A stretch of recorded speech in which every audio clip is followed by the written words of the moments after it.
Olá, eu sou a Ana Rita Boto, tenho 38 anos e sou candidata a presidente da Junta de Freguesia de Porres. Olá, Ana. Olá, Bem-vinda. boa tarde. A Ana cresceu numa zona de campo. Sim, Como é que foi a sua infância? a minha infância foi calma. Era uma miúda muito tímida, introvertida, se calhar pouco social, porque nem sequer tinha muitas crianças à minha volta. Vivia numa zona de campo, tinha que apanhar o autocarro para poder chegar à escola. Ahm, e foi feliz, sim. Viveu no Reino Unido quando tinha 6 anos. Como é que foi a experiência? Foi mais ou menos.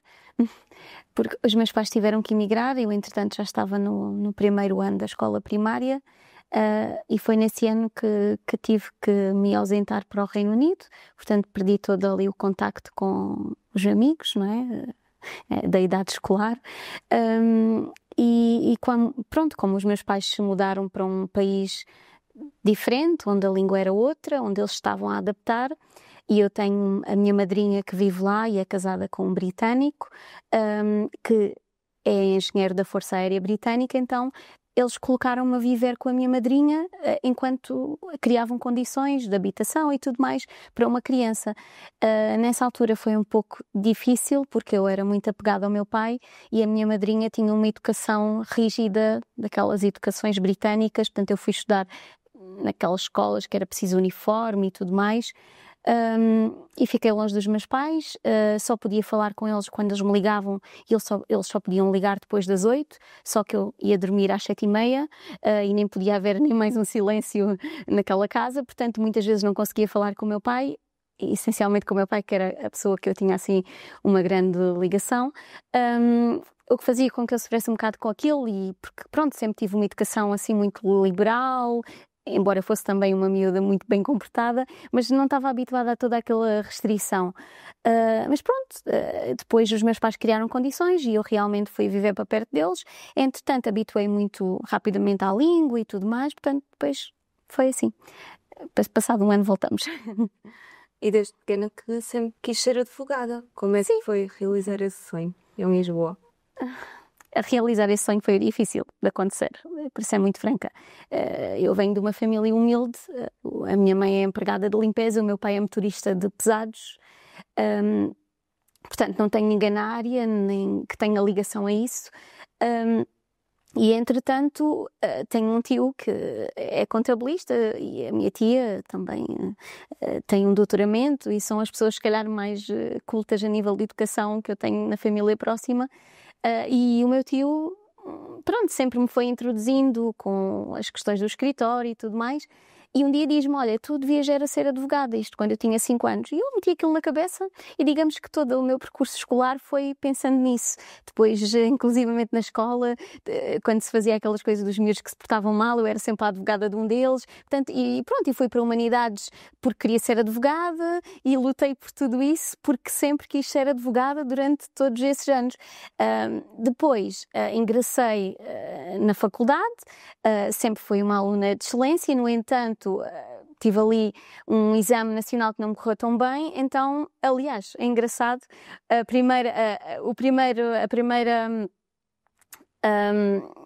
o primeiro curso que eu ingressei na primeira fase até foi Ciência Política.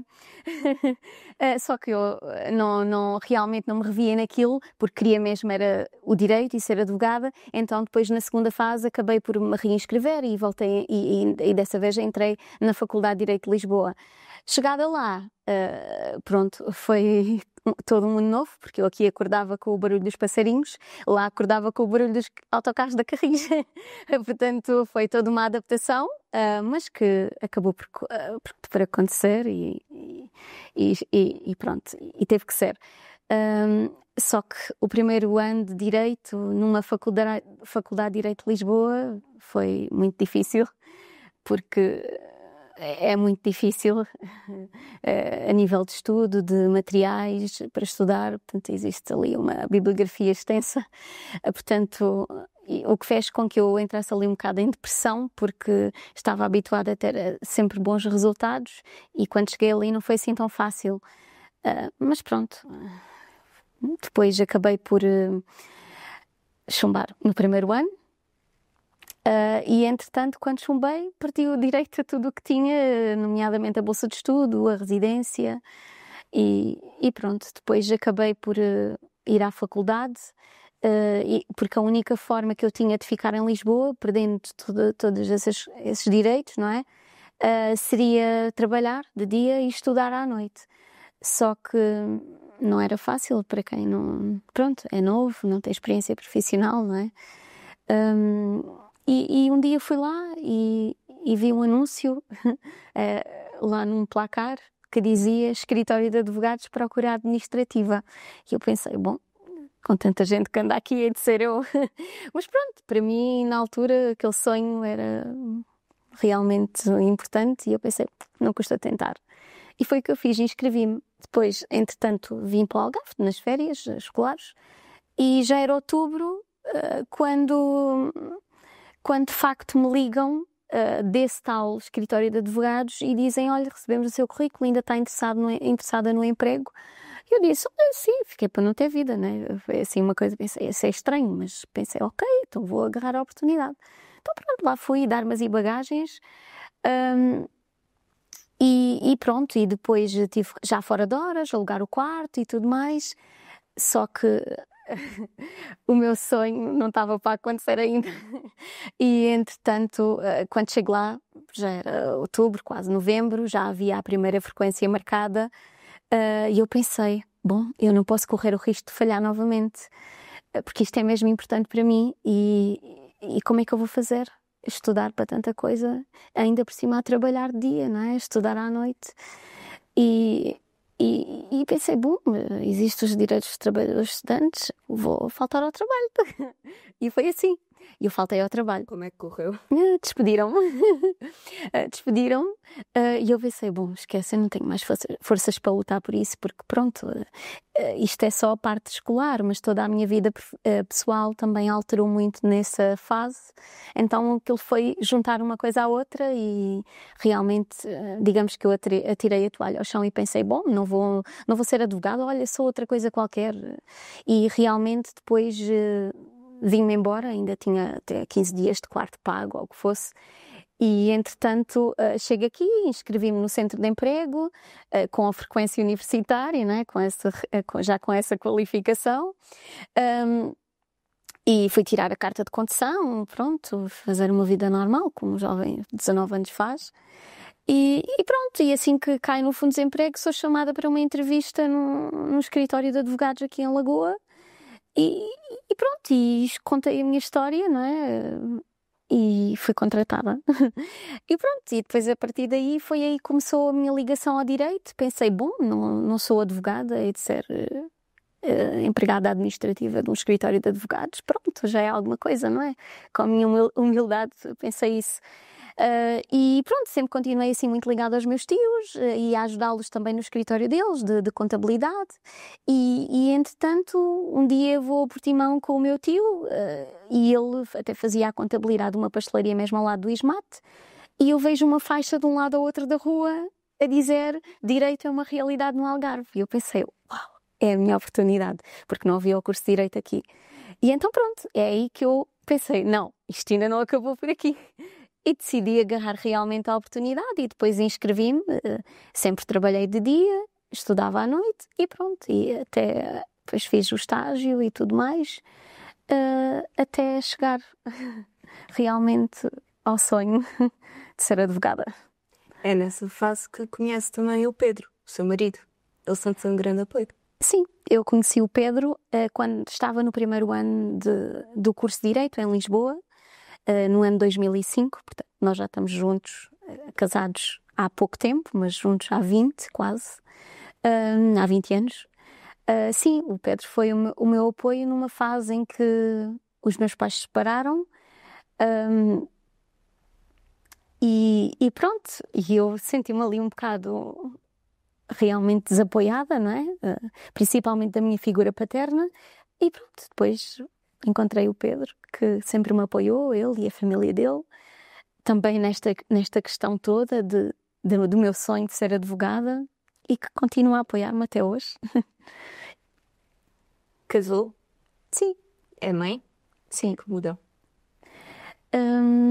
Bom, eu, como disse, conheci o Pedro em 2005, mas o meu primeiro filho só nasceu em 2013. Isto porque eu sempre fui uma pessoa e sou uma pessoa que tem muito bem delineado aquilo que quero para a minha vida. E quando eu meto um objetivo, pode demorar, mas eu chego lá. E então eu sempre disse, não, eu não quero ter filhos até conseguir o que eu quero ser na vida, que é ser advogada. E foi assim.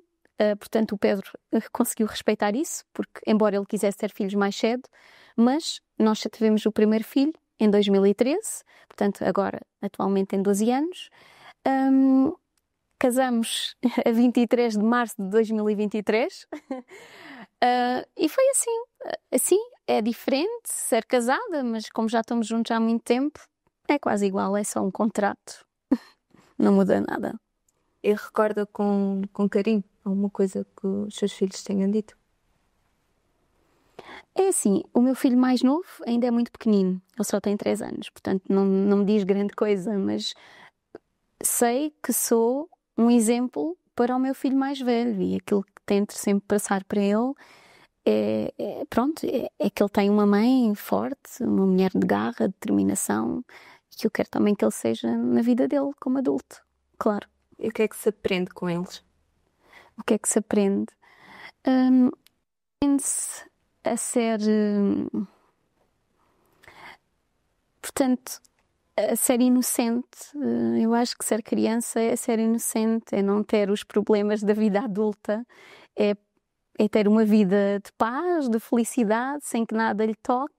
Portanto, e às vezes é preciso estar um pouco mais com ele, com eles, no caso agora, para que a vida corra de uma forma mais lenta, que possamos realmente viver de uma forma mais plena, sem que sejamos afetados pela confusão da vida adulta, não é?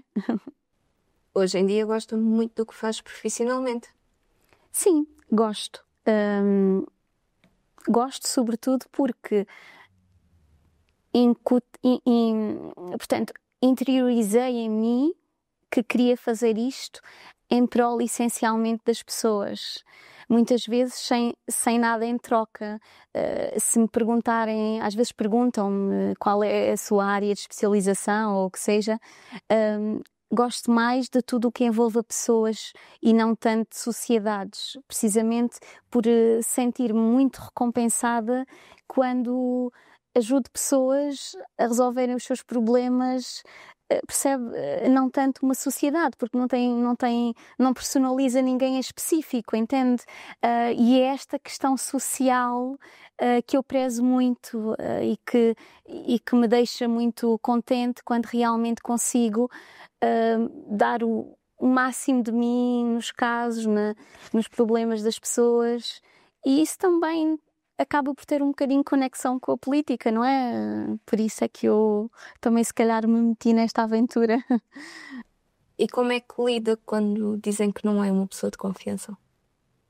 Lido mal, porque sei que é mentira. Porque sei que em tudo o que faço entrego o máximo de mim e que toda a gente deve ter confiança em mim, porque não faço nada que de forma a quebrar essas confianças. Obviamente que ninguém é perfeito, às vezes acontecem determinadas coisas que podem levar a que sejamos menos eficientes, mas isso deve-se não por dolo, digamos assim, mas porque muitas vezes é impossível chegar a todo lado e o tempo não chega para tudo. E nessas situações tenta proteger a sua família? Bom, temos que aprender a lidar com isso, não é? E vamos aprendendo a lidar e a criar defesas, mas digamos que às vezes ignorar é a melhor forma, não é? E pronto, é tentar abstrair dessas situações que podem ocorrer, obviamente. Ana, quais são os últimos pensamentos antes de dormir? Que estou cheia de sono e absolutamente cansada e é pensar no que tenho para fazer no dia seguinte. Como é que a política entra na sua vida? Bom, eu quando me tornei advogada, portanto, abri um escritório em Porres embora toda a gente me dissesse que Porsche era um dormitório, mas eu sempre acreditei naquela freguesia e acho que tem um potencial enorme. E é aí que no dia seguinte à minha prova de agregação como advogada, eu vou ver uma loja para comprar, portanto, e eu adquiro um escritório em Porsche, na freguesia de Porsche, mesmo no centro. E pronto, e depois comecei a tornar uma pessoa relativamente conhecida na freguesia. Depois sou convidada para ingressar uma lista pelo PSD, quase em último lugar, mas era algo que eu achei que se calhar até poderia ser interessante, e aceitei. E depois, nas eleições seguintes, sou então convidada para encabeçar a lista. Portanto, passei do 8 para o 80, assim, sou convidada pelo Mário Vieira. Portanto, digamos que é o meu padrinho da política. E foi assim que a política entrou, de uma forma absolutamente natural e espontânea, sem nada que estivesse planeado. No nosso grupo de candidatos da coligação AD Lagoa, a Ana é a única mulher. Faz falta mais mulheres na política? Sim, fazem. Aliás, eu sou uma defensora assídua das mulheres. Por isso é que eu tive a destreza de encabeçar a lista por Porsche, porque Porsche nunca teve uma presidente mulher e eu acredito que serei a primeira. Portanto, sim, fazem falta mais mulheres na política. Considera-se uma mulher de armas? Claro que sim, claro que sim. Porsche merece melhor? Porsche merece muito melhor. Muito melhor. Porsche está absolutamente parado no tempo. E é isso que eu acho e é nisso que eu acho que posso ajudar. Porsche merece alma jovem, alma nova e, sobretudo, alma feminina. E acredito que contribuirei para que isso aconteça.